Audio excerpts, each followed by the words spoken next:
Et voilà, ça déboule dans les alizés. Grand bonjour à toi. Oh là là. Aux abris.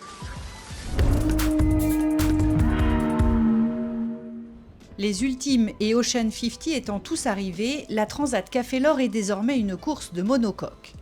Chez les classes 40, toujours 2 groupes, 2 salles, 2 ambiances. Les nordistes, donnés sur le papier en position favorable, sortent des fronts mais vont devoir trouver une porte de sortie à travers les hautes pressions pour toucher les alizés.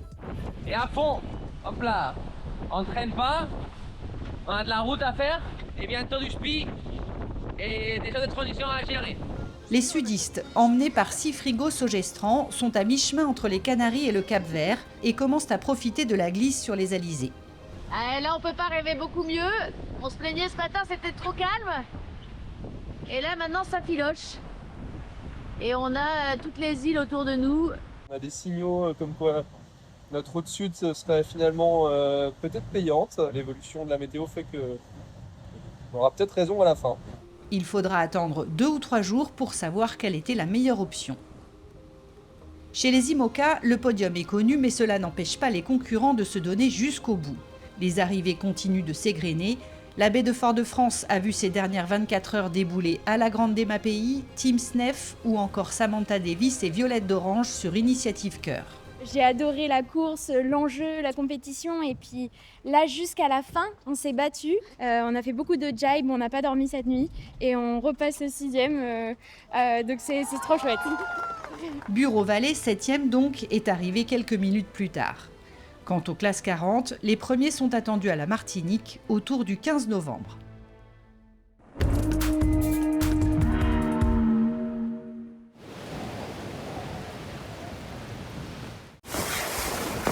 Hello.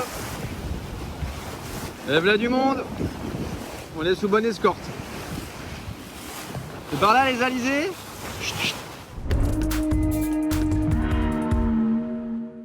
Parmi les classes 40, les 8 nordistes qui ont choisi l'option la plus incertaine sont aujourd'hui bel et bien aux prises avec la pétole.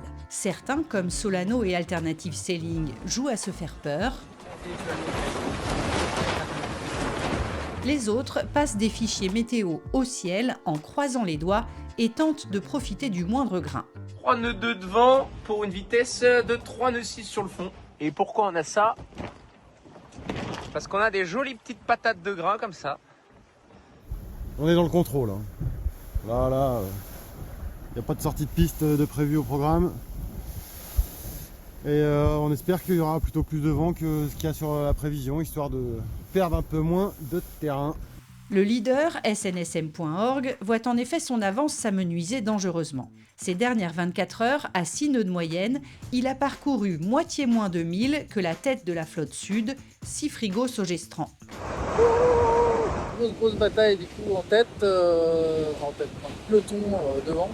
On est plutôt content de là où on est, mais je peux vous dire que la bataille n'est pas finie du tout parce que faut descendre un escalier un peu vers le sud encore.